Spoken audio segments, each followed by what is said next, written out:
Good morning विद्यार्थी मित्रों। હવે ચેપ્ટર 10 આપણું કોષ ચક્ર અને કોષ વિભાજન એના એક લેક્ચર આપણે એમસીક્યુ માં જોઈ ગયા। આજે આપણે આગળ એમસીક્યુ ઉપર ચર્ચા કરવાના છીએ મિત્રો। એક્સરસાઇઝ 3 આપણે શરૂઆત કરીશું આજથી। તો એક્સરસાઇઝ 3 ની અંદર મિત્રો આપણો પહેલો જ એમસીક્યુ છે, યુકેરિયોટિક કોષમાં હિસ્ટોન પ્રોટીનનું સંશ્લેષણ કઈ અવસ્થામાં થાય છે। હવે મિત્રો હિસ્ટોન પ્રોટીન, હવે યાદ રાખો આપણી આંતરા અવસ્થાના ત્રણ તબક્કા હતા, G1, S અને G2। આમ તો ત્રણેય તબક્કામાં પ્રોટીનનું સંશ્લેષણ થાય છે, પરંતુ જે ડીએનએ ના બંધારણમાં ભાગ લે છે, બરાબર, ઓક્ટામર તરીકે, જેને આપણે હિસ્ટોન પ્રોટીન કહીએ છીએ, બરાબર કે નહીં, આપણે આખી સમજ લઈ લીધેલી છે મિત્રો। તો હિસ્ટોન પ્રોટીનનું સંશ્લેષણ ડીએનએ નું જે તબક્કામાં સંશ્લેષણ થતું હોય એ જ તબક્કામાં હિસ્ટોન પ્રોટીનનું પણ સંશ્લેષણ થાય। તો યાદ કરો કયો તબક્કો, તો કે એસ તબક્કો, બરાબર। તો અહીંયા આપણને જે ઓપ્શનમાં આપ્યા છે મિત્રો, પહેલામાં કીધું છે પૂર્વાવસ્થાના G2 તબક્કા દરમિયાન, તો કે નહીં, એસ તબક્કા દરમિયાન, તો કે હા, બરાબર કે નહીં, સંપૂર્ણ પૂર્વાવસ્થા દરમિયાન નહીં, ભાજના અંતિમ અવસ્થા દરમિયાન નહીં।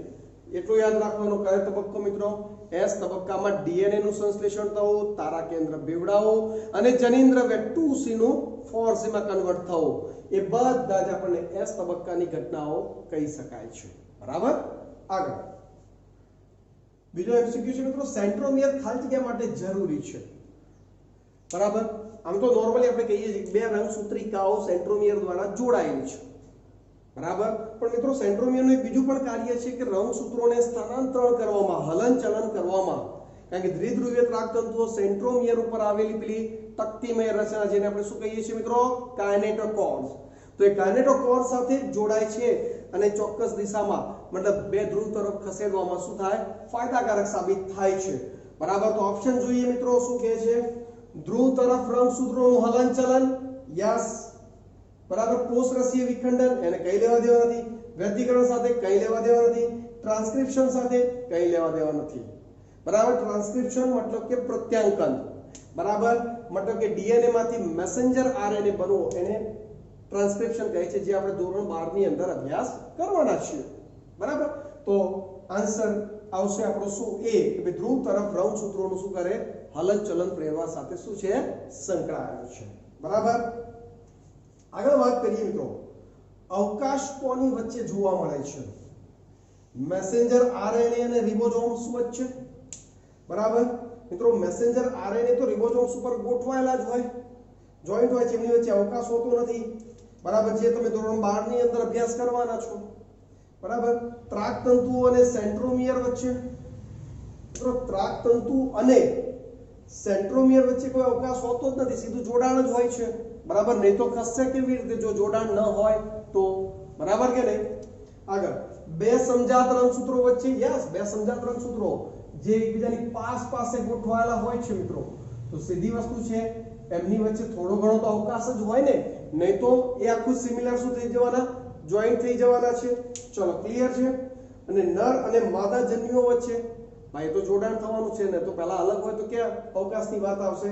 તો અહીં આપણે એવું કહી શકીએ કે કોની વચ્ચે, તો કે બે સમજાત રંગસૂત્રો વચ્ચે આપણને અવકાશ રહેતો જોવા મળે છે।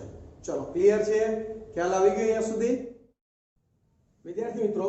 આગળનો એમસીક્યુ જોઈએ હવે આપણે, સંભાજન દરમિયાન ER એન્ડોપ્લાઝમિક રેટિક્યુલમ અને કોષ કેન્દ્રિકાની ખાલી જગ્યા દરમિયાન અદૃશ્ય થવાની શરૂઆત થાય છે, મતલબ એન્ડોપ્લાઝમિક રેટિક્યુલમ અને કોષ કેન્દ્રિકા એની અદૃશ્ય થવાની શરૂઆત માંગી છે મિત્રો। અદૃશ્ય ક્યારે થાય છે એ નથી માંગ્યો, આ વસ્તુ પર ખાસ ધ્યાન આપવાનું, આવો એમસીક્યુ આવે ને ત્યારે। હવે આપણે ઓપ્શનમાં શું કીધું, પશ્વ પૂર્વાવસ્થા, પૂર્વ ભાજના અવસ્થા, પશ્વ ભાજના અવસ્થા અને પૂર્વ પૂર્વાવસ્થા। હવે અહીંયા તમે જુઓ મિત્રો, આ જે ચાર ઓપ્શન છે, તમને એ તો ખબર છે કે ભાઈ પૂર્વાવસ્થાની અંદર આ ઘટના બનતી હોય છે, કઈ કે ભાઈ એન્ડોપ્લાઝમિક રેટિક્યુલમ એટલે કે અંતઃકોષ રસજાળ અને કોષ કેન્દ્રિકા, એ બંનેનું વિઘટન આપણે જાણીએ છીએ કે બંને મતલબ કે અદ્રશ્ય થાય છે, ક્યારે, તો કે પશ્વ પૂર્વાવસ્થાની અંદર થાય છે, બરાબર। તો અહીંયા આપણે એવું કહી શકીએ કે ભાઈ પૂર્વાવસ્થાની અંદર આ ઘટના બનતી હોય છે, કઈ કે ભાઈ એન્ડોપ્લાઝમિક રેટિક્યુલમ એટલે કે અંતઃકોષ રસજાળ અને કોષ કેન્દ્રિકા, એ બંનેનું વિઘટન આપણે જાણીએ છીએ કે બંને મતલબ કે પૂર્વાવસ્થાની અંદર, બરાબર. પણ પૂર્વાવસ્થાના અહીંયા એટલી વાત સમજો, પૂર્વાવસ્થાના અંતમાં તો એ સંપૂર્ણપણે ગાયબ થઈ ગઈ હોય છે, બરાબર. તો એની અદ્રશ્ય થવાની શરૂઆત ક્યાંથી થાય? તો કે પૂર્વાવસ્થાની શરૂઆતથી થાય. એટલે આપણે એને પૂર્વાવસ્થા કહીશું મિત્રો. શું કહીશું? પૂર્વાવસ્થા તરીકે આપણે એને ઓળખાવી શકીએ છીએ, બરાબર. તો કે સમભાજન દરમિયાન ER અને કોષ કેન્દ્રિકાની ખાલી જગ્યા દરમિયાન અદ્રશ્ય થવાની શરૂઆત થાય છે, તો કે પૂર્વાવસ્થા. આગળ વાત કરીએ મિત્રો MCQ માં, નીચે આપેલ યાદીમાંથી કેટલીક ઘટના અર્ધસૂત્રીય ભાજનની પૂર્વાવસ્થા એક સાથે સંકળાયેલ છે. નીચે આપેલ યાદીમાંથી કેટલીક ઘટના અર્ધસૂત્રીય ભાજનની પૂર્વાવસ્થા એક સાથે સંકળાયેલ છે. હવે અહીંયા આપણને અમુક ઘટનાઓનું વિવરણ કરેલું છે. કઈ કઈ? કે રંગસૂત્રિકાનું છૂટું પડવું, તારા કેન્દ્રનું વિભાજન થવું, સ્વસ્તિકનું નિર્માણ થવું, રંગસૂત્રોનું બે હરોળમાં ગોઠવાવવું, વ્યતિકરણ અને કોષ કેન્દ્ર પટલનું વિઘટન, બરાબર. આવા અહીંયા આપણને જે ઘટનાઓ આપેલી છે. હવે યાદ કરો મિત્રો, એને શું કીધું? પૂર્વાવસ્થા એક સાથે સંકળાયેલી. એટલે 5 પેટા તબક્કા યાદ છે મિત્રો. તો એની અંદર કઈ કઈ ઘટનાઓ સંકળાયેલી છે એ આપણે જોવાની છે. કે ભાઈ રંગસૂત્રિકાનું છૂટું પડવું, રંગસૂત્રિકાનું શું મિત્રો? છૂટું પડવું. રંગસૂત્રિકા ક્યારે છૂટી પડે? સેન્ટ્રોમિયરનું વિભાજન થાય ત્યારે. તો કે રંગસૂત્રિકાનું છૂટું પડવું તો કે નહીં આવે.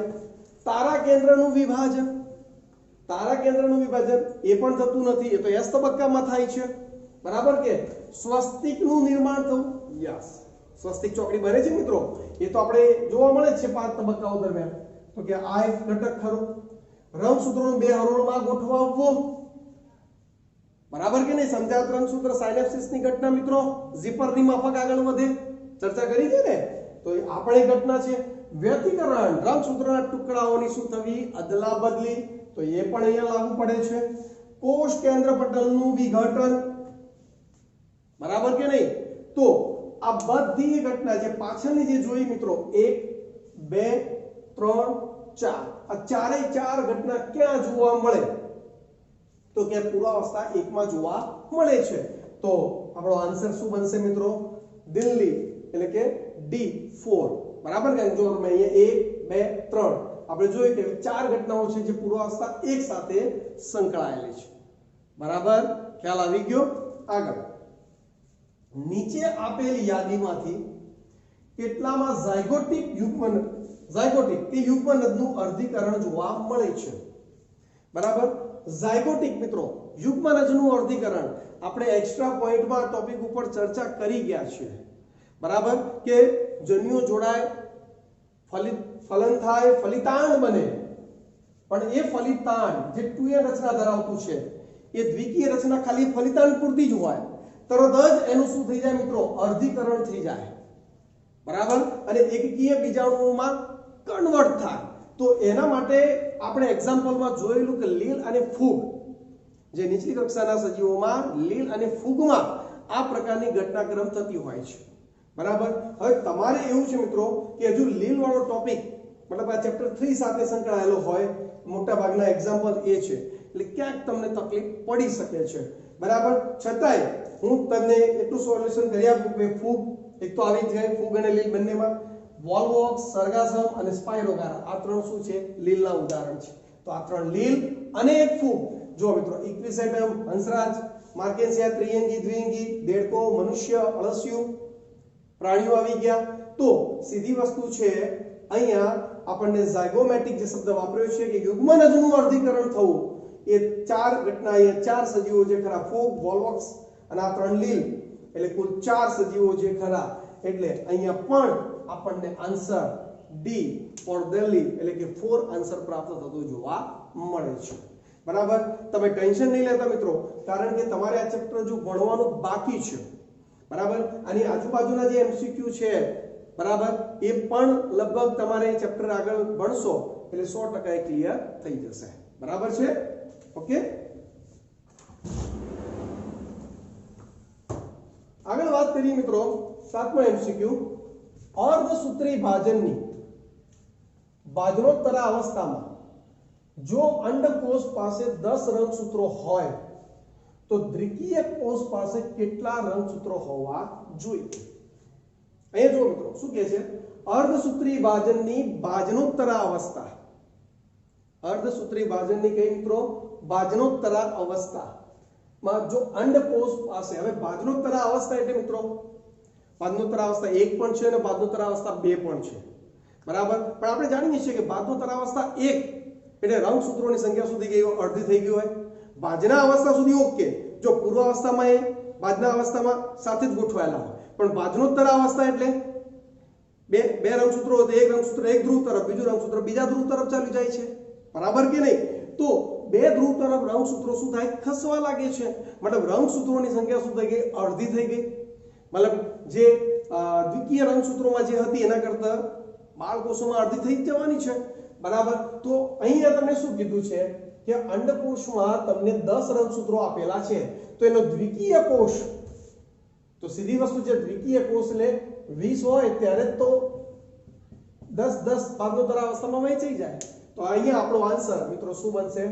બોમ્બે, જેની અંદર આન્સર શું છે મિત્રો? 20 જેટલા રંગસૂત્રો એના દ્વિકીય કોષની અંદર હોઈ શકે છે. ચલો ક્લિયર, ખ્યાલ આવી ગયો? આગળ, જો બાજના અવસ્થા 1 માં દ્વિગુણિત 2n ની સંખ્યા 8 હોય તો અર્ધસૂત્રી ભાજન 1 અને 2 પછી બાળકોષોમાં રંગસૂત્રોની સંખ્યા અનુક્રમે કેટલી હોવી જોઈએ? બરાબર?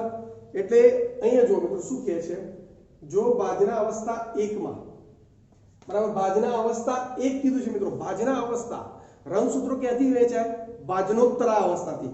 બાજના અવસ્થામાં તો યાદ છે મિત્રો, વિષુવવૃત્તીય તલ ઉપર, ભાજન તલ ઉપર રંગસૂત્રો ગોઠવાતા હોય છે.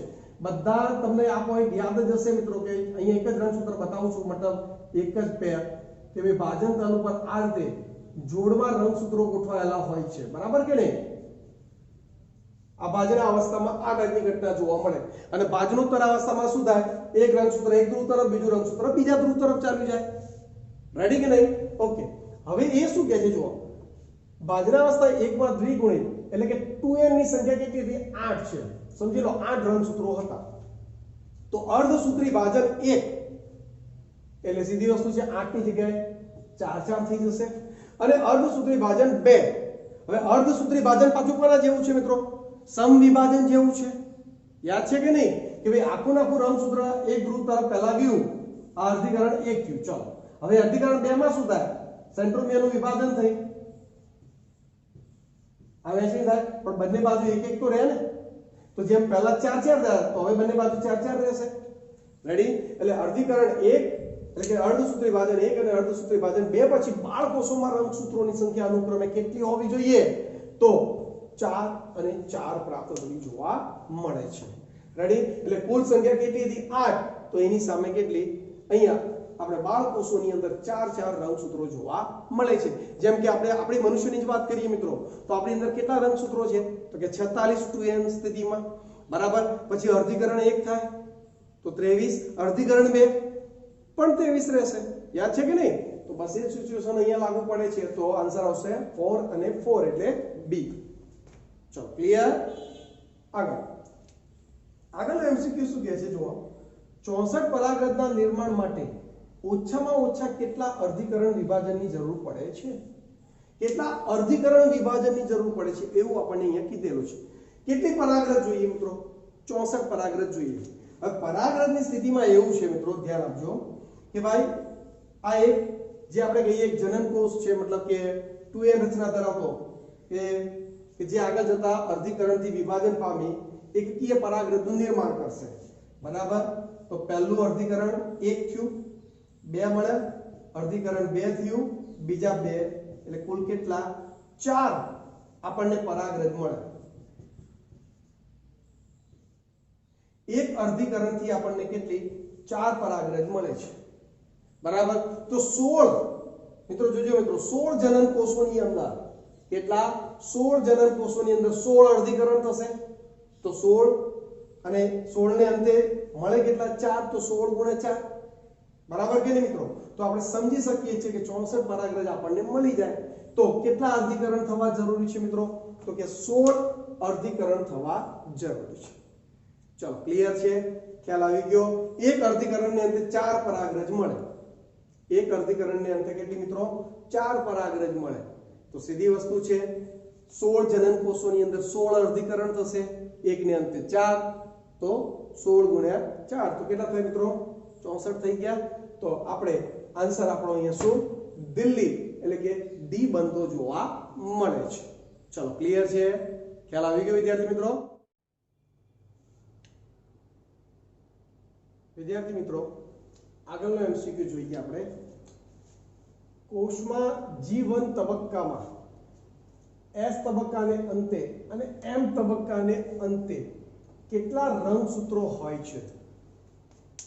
હવે વિદ્યાર્થી મિત્રો અહીંયા તમે જુઓ, G1 કીધું છે, S કીધું છે અને M તબક્કો, બરાબર, એટલે કોષ વિભાજનનો તબક્કો, અને આ બંને આંતરાવસ્થાના છે, બરાબર. હવે એને આપણને માંગ્યું શું છે મિત્રો? એ જુઓ કે ભાઈ આ બધા તબક્કાઓની અંતે રંગસૂત્રો કેટલા. મિત્રો જ્યારે આપણે આંતરાવસ્થા ભણ્યા હતા કે કોષ ચક્ર ભણ્યા હતા ત્યારે મેં તમને એક વસ્તુ આખી સ્પષ્ટ કરી હતી કે ભાઈ સમવિભાજનની ક્રિયા જે થાય છે એની અંદર જે રંગસૂત્રોની સંખ્યા તો એમને એમ જ રહે છે. ફક્ત S તબક્કામાં જે જનીન દ્રવ્ય જે વહેંચાઈ ગયું હતું અને બે સૂત્રિકાઓ જે અલગ અલગ બાળકોષમાં પહોંચી ગઈ હતી, તો એ એક સૂત્રિકાની સામે નવી સૂત્રિકાનું નિર્માણ કરવા માટે આપણે સમજેલા 2C નું 4C થવું, મતલબ જનીન દ્રવ્ય ડબલ થાય છે. રંગસૂત્રો તો દરેક તબક્કાએ કેવા હશે મિત્રો? એક સરખા જ હશે, બરાબર. તો અહીંયા આપણે ઓપ્શન એવો જોઈશે કે જેમાં G1, S અને M ત્રણેય તબક્કામાં રંગસૂત્રોની સંખ્યા કેવી હોય મિત્રો? સરખી જ હોય. યાર મગજમાં ઉતરે છે કે નહીં મિત્રો? બરાબર. હવે અહીંયા એક સમજી લો કે બે રંગસૂત્રો ધરાવતો આ એક ડાયાગ્રામ છે, આપણે સમજી લઈએ કે બે રંગસૂત્રો ધરાવે છે. આ એક રંગસૂત્ર અને આ બીજું રંગસૂત્ર, બરાબર. હવે આ S તબક્કો સમજી લો, આ કયો તબક્કો છે? S. હવે એ G2 તબક્કામાં જશે અને પછી એનું વિભાજન થશે, એટલે થાય શું? વચ્ચેથી વિભાજન થઈ ગયું. તો રંગસૂત્રો તો બંને બાળકોષમાં બે જ રહેશે ને, જનીન દ્રવ્ય અડધું થયું, રંગસૂત્રો તો બે જ રહેશે. હવે એ M તબક્કામાંથી એ બાળકોષ ક્યાં જાય? G1, તો બી એ જ બે જ રંગસૂત્રો. G2 માં ગયું, અરે S માં ગયું, તો S માં શું કરે છે? એક સૂત્રિકાની સામે નવી સૂત્રિકા બનાવે છે, મતલબ જનીન દ્રવ્ય ડબલ કરે છે. રંગસૂત્રો તો બેના બે જ રહે છે, મતલબ આ બધી અવસ્થાઓમાં G1, S અને M બધા તબક્કાઓમાં રંગસૂત્રોની સંખ્યા તો કેટલી રહેશે મિત્રો? 7 જ રહે છે, એટલે કે એક જ સરખી રહે છે. તો અહીંયા ઓપ્શન આપણો શું બનશે મિત્રો? 7, 7 અને 7. ત્રણેય તબક્કાઓમાં રંગસૂત્રોની સંખ્યા સરખી રહે છે. રંગસૂત્રોની સંખ્યા કેવી રહેશે મિત્રો? સરખી રહે છે. એના પછીનો પ્રશ્ન, સુકોષ કેન્દ્રી કોષમાં કોષ વિભાજન દરમિયાન કેટલા પ્રકારના ત્રાક કિરણોનું નિર્માણ થાય છે? હવે મિત્રો અહીંયા થોડું તમારા માટે જાણવા જેવું છે, બરાબર. આ ટોપિક જ્યારે ચાલતો હતો ત્યારે હું ચર્ચા કરી શકતો હતો, પરંતુ મિત્રો એક લય ચાલતી હતી કે ભાઈ અર્ધીકરણ, સમવિભાજન, એટલે એની અંદર આપણે મતલબ કન્ફ્યુઝન નહોતું કરું તમારું, એટલા માટે આ ટોપિક મેં રહેવા દીધેલો. તો અહીંયા તમે જુઓ 3 પ્રકારના ત્રાક તંતુ તમને જોવા મળે. એક જે તમારા રંગસૂત્રો સાથે જોડાયેલા છે એને રંગસૂત્રીય ત્રાક તંતુ કહેવાય, બરાબર. ઘણીવાર મિત્રો બે રંગસૂત્રો પણ એક નવા તંતુ વડે જોડાયેલા હોય છે, છૂટા પડેલા, એને ઇન્ટરઝોનલ ત્રાક તંતુ કહેવાય. શું કહેવાય? ઇન્ટરઝોનલ, બરાબર. અને ત્રીજા એ જે બેલેન્સ કરે છે કોષને આખા, તો કે સતત અને અસતત. સતત એટલે સામસામે સેન્ટ્રોમિયર જોડાયેલા હોય તે, અને અસતત એટલે જે અમુક અંતર સુધી લંબાયેલા હોય, તો એ બંને ભેગા થઈને આધારક ત્રાક તંતુ કહેવાય. તો આધારક ત્રાક તંતુ, રંગસૂત્રીય ત્રાક તંતુ અને ઇન્ટરઝોનલ ત્રાક તંતુ, તો કે કુલ કેટલા? તો કે 3 પ્રકારના ત્રાક તંતુ જોવા મળે છે. મિત્રો આ ડાયાગ્રામ દોરી અને તમે ત્રણેય ત્રાક તંતુનું નામકરણ કરી કાઢજો, જેથી તમને આ ટાઈપનો કોઈ વાર એમસીક્યુ આવે તો વાંધો આવે નહીં. ચલો ક્લિયર?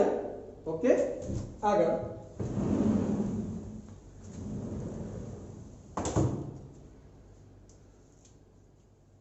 જો આપણે વ્યક્તિકરણને ધ્યાનમાં ન લઈએ મતલબ રંગસૂત્રોના ટુકડાઓની અદલા બદલી થતી નથી. તો કેટલા વિવિધ પ્રકારના એકકીય કોષો દ્વિકીય કોષના અર્ધીકરણથી ઉદ્ભવે? જ્યાં 2n આપણને 12 આપેલું છે. 2n 12 આપેલું છે, મતલબ 6 જોડ રંગસૂત્રો આપણને આપેલા છે. મિત્રો એકચ્યુઅલી આ પ્રશ્ન છે ને 12માનું 5મું ચેપ્ટર પૂર્ણ થાય પછી તમે વધારે સારી રીતે એને સોર્ટ આઉટ કરી શકો છો, બરાબર. પરંતુ અહીંયા હું તમને થોડો સમજાવવાનો પ્રયત્ન કરું જેથી તમારો ટોપિક ક્લિયર થઈ જાય. સમજી લો કે બે રંગસૂત્રો છે, બે જોડ રંગસૂત્રો ધરાવે છે. આ એક અને આ બીજું. ચલો ક્લિયર. હવે એ શું કહે છે? વ્યતિકરણ નથી થવા દેવાનું, પરંતુ અર્ધીકરણથી. હવે અર્ધીકરણ થાય એટલે શું થાય મિત્રો? રંગસૂત્રો અડધા અડધા વહેંચાઈ જાય. રંગસૂત્રો અડધા અડધા શું થઈ જાય? વહેંચાઈ જાય. તો આ બે એક બાળકોષમાં ગયા, આ બે એક બાળકોષમાં ગયા, બરાબર. તો એ પ્રકારે તમને કેટલા તમને એકકીય કોષો ઉત્પન્ન થયા મળશે? તો તમે તરત જ કહેશો સર એક આ બાજુ ને એક આ બાજુ, તો કે કુલ તો કે બે થયા કે નહીં? પરંતુ મિત્રો આ રંગસૂત્ર અર્ધીકરણ થાય તો જરૂરી નહીં કે આની સાથે જાય, આની સાથે પણ જઈ શકે ક્રોસ. આ બે પણ જઈ શકે, એ રીતે આ બંને પણ જઈ શકે છે. મતલબ આ બે અને આ બે તો ખરું જ, પણ આ ક્રોસમાં પણ જઈ શકે ને એકકીય સ્વરૂપે. તો હવે કેટલા થયા? તો કે કુલ 4 થયા. તો જો બે રંગસૂત્રો હોય, બે જોડ રંગસૂત્રો હોય, કેટલા? બે જોડ. આ એક જોડ અને આ બીજી જોડ. તો બે જોડ રંગસૂત્રો હોય તો તમને 4 એકકીય કોષોનું નિર્માણ થતું જોવા મળે. જ્યારે તમને તો કેટલી જોડ આપી દીધી છે મિત્રો? 6 જોડ રંગસૂત્રોની આપી દીધી છે. કેટલા જોડ? 6 જોડ. એટલે બે જોડ, બીજી બે જોડ ને ત્રીજી બે જોડ, બરાબર. તો 6 જોડ રંગસૂત્રો તો એકબીજા સાથે કેટલી બધી રીતે વિતરણ પામે. તો એના માટેનું સૂત્ર તમે ધોરણ 12 ની અંદર અભ્યાસ કરવાના છો, 2n, બરાબર. જ્યાં n વિષમયુગ્મી કારકોની સંખ્યા. એવું કે આપણે સૂત્ર ત્યારે ભણીશું, પરંતુ અહીંયા તમે સમજો કે આપણી પાસે આવી રીતે અહીંયા આપણને 4 મળે છે. જો બે રંગસૂત્રો બે જોડ લઈએ તો આપણને તો કેટલી જોડ આપી છે મિત્રો? 6 જોડ. હવે જો n હું બે જોડ લખું છું, n 2 લઉં છું, તો 2 તો આપણને આન્સર શું મળતો? 4 મળતો. ખ્યાલ આવે છે કે નહીં? હવે બે જોડની જગ્યાએ મિત્રો આપણે 4 જોડ લઈએ છીએ. કેટલી જોડ? 4. તો આપણું સૂત્ર શું થઈ જશે? n 4. તો કે 2 તો કે 2 * 2 * 2 * 2, તો કે 2 * 4 = 8 * 16 થઈ જશે. ખ્યાલ આવે છે કે નહીં? હવે આપણે 6 જોડ લેવી છે, તો 6 જોડ લેવા માટે શું કરવું પડે? તો બસ એ જ વસ્તુ અહીંયા 2 6 કરવું પડે. તો કે 2 * 2 * 2 * 2 * 2, હજુ * 2, તો 2 * 2 = 4 * 2 = 8, 8 * 2 = 16, 16 * 2 = 64.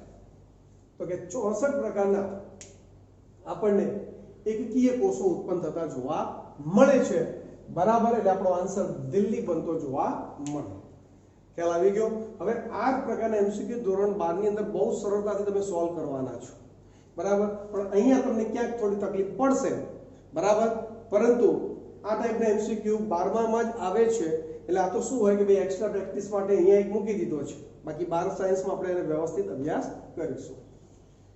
આગળ વાત કરીએ મિત્રો, વનસ્પતિ કોષમાં ખાલી જગ્યાનો અભાવ છે. મિત્રો તમને ખબર છે કે તારા કેન્દ્ર અને તારા કિરણનો અભાવ હોય, ત્રાકતંતુઓ તો હોય છે વનસ્પતિ કોષ અને પ્રાણી કોષમાં, બરાબર. તો તમે તરત જ આને ટીક કરશો. પણ અહીંયા મિત્રો જો એસ્ટ્રસ, આ એક શબ્દ જાણવા જેવો છે. એકચ્યુઅલી જે તારા કાય જે રચના છે, તારા કેન્દ્રો ભેગા મળીને અને એની ફરતે જે સ્ટાર્સ જેવી આ રચના બને છે મિત્રો, એને એસ્ટ્રસ તરીકે ઓળખવામાં આવે છે. તો સીધી વસ્તુ છે, તારા કેન્દ્રો નથી તો એસ્ટ્રસ પણ નહીં હોય. તો અહીંયા વનસ્પતિ કોષમાં બંને રચનાઓ નહીં જોવા મળે, તારા કેન્દ્ર અને એસ્ટ્રસ. એટલે કે દિલની આન્સર આવશે A અને B બંને. ચલો ક્લિયર છે? ખ્યાલ આવી ગયો? આગળ આપણે એક નોંધ કરી રાખજો, બરાબર. એના પછીનો પ્રશ્ન, જ્યારે સ્વસ્તિક ચોકડી એ દ્વિસૂત્રીયના છેડા પરથી છૂટી પડતી દેખાય છે ત્યારે તેને શું કહે છે? સ્વસ્તિક ચોકડી મિત્રો આપણે જાણીએ છીએ બે રંગસૂત્રો એકબીજા સાથે શું હોય? વીંટળાયેલા હોય, બરાબર, જ્યાં વ્યતિકરણ પણ થયું હોય, ટુકડાઓની અદલા બદલી પણ થયું હોય, હવે એ ત્યાંથી છૂટી પડે છે, બરાબર, તો સંકોચન થયું કહેવાય? નહીં. બહુલીકરણ થયું કહેવાય? નહીં. સાયનોસિસ થયું છે? નહીં.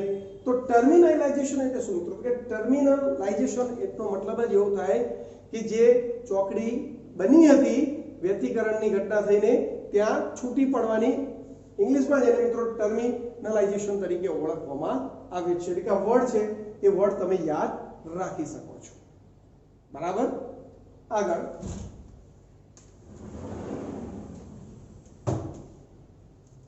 કોષ ચક્રનો લાંબો સમયગાળો ખાલી જગ્યા છે.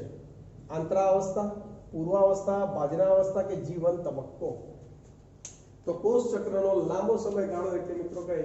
આંતરાવસ્થા. એ તો આપણે બહુ દિવસ ચર્ચા કરી ગયા. G1S અને G2, બરાબર ને? 90 થી 95% સમય તો કોષ ચક્ર સામારે આંતરાવસ્થામાં જ કોષ પડ્યો રહેતો હોય છે, બરાબર કે નહીં? એટલે મોટા ભાગનો સમય એને શામાંથી પસાર કરવો પડે? આંતરાવસ્થામાંથી. આગળ G0 પરિસ્થિતિ કોષની એવી પરિસ્થિતિ છે કે જેનું વિભાજન એક ખાલી જગ્યા રોકાયેલું છે, બરાબર, ખાલી જગ્યાએ રોકાયેલું છે. અંત્યાવસ્થા પછી G1 તબક્કામાં, G2 તબક્કામાં કે પૂર્વાવસ્થાની શરૂઆતમાં? તો આપણે જાણીએ છીએ મિત્રો કે જે G1 તબક્કો છે એ જ સિમિલર G0 તબક્કો છે, બરાબર કે નહીં? સિમિલર છે, બરાબર, કારણ કે ત્યાં G1 તબક્કાની અંદર જ તમારો કોષ સ્થગિત થઈ જાય છે, આગળની પ્રોસેસ કરતો જ નથી, મતલબ કોષ વિભાજન માટેની. ખ્યાલ આવે છે કે નહીં? જનીનદ્રવ્ય ડબલ કરતો જ નથી, S તબક્કામાં જતો જ નથી, તો એ સ્થગિત ક્યાં થઈ ગયો? ક્યાં રોકાઈ ગયો? તો કે G1 તબક્કામાં. ક્યાં મિત્રો? G1 તબક્કામાં સ્થગિત થઈ ગયો હોય એવું આપણે કહી શકીએ છીએ. અંત્યાવસ્થા પછીની મિત્રો, જો પૂર્વાવસ્થા ભાજનોત્તરાને અંત્યા, એટલે આપણે શું કહીએ કે અંત્યાવસ્થા પછી એ સ્થગિત થઈ ગયો. એકચ્યુઅલી અંત્યાવસ્થા પછી એ એકચ્યુઅલી કદતું મોટું કરે જ છે ને, તો એ G1 તબક્કામાં તો પહોંચે જ છે પણ આગળની પ્રોસેસ નથી થવા દેતો, એટલે G1 તબક્કામાં જ એ સ્થગિત થઈ ગયો હોય એવું આપણે કહી શકીએ છીએ કે રોકાઈ ગયો છે. એના પછી સમસૂત્રી ભાજનનો નાનામાં નાનો તબક્કો ખાલી જગ્યા, બરાબર મિત્રો. સમસૂત્રી ભાજનનો નાનામાં નાનો તબક્કો એટલે આ છૂટા પડવાની પ્રોસેસ, કારણ કે વિષુવવૃત્તીય તલ ઉપર, ભાજન તલ ઉપર ગોઠવાઈ ગયા છે, બરાબર. હવે ખેંચે એટલે તરત જ એ કઈ અવસ્થા થઈ ગઈ? બાદનોત્તર અવસ્થા, બરાબર. તો એટલે ખાલી છૂટા પડવાની જ વ્યવસ્થા આ અવસ્થાની અંદર ઉલ્લેખ કરેલો છે. એટલે સમસૂત્રી ભાજનનો નાનામાં નાનો તબક્કો એટલે મિત્રો શું આવે? ભાજનોત્તર અવસ્થા. ચલો, ક્લિયર છે મિત્રો? ખ્યાલ આવી ગયો? તો આ રીતે આ બધા MCQ આપણે સરળતાથી સોલ્વ કરી શકીએ છીએ, બરાબર. ક્યાંક નવા શબ્દો આવશે તો આપણે ચર્ચા કરતા જ રહીશું, બરાબર. પણ તમે પણ એને વ્યવસ્થિત જો MCQ સોલ્વ કરશો તો તમને ક્યાંય વાંધો આવશે નહીં, પરંતુ પહેલા થિયરી, એના કોન્સેપ્ટ એકદમ ક્લિયર કટ કરી દેજો. ઓકે.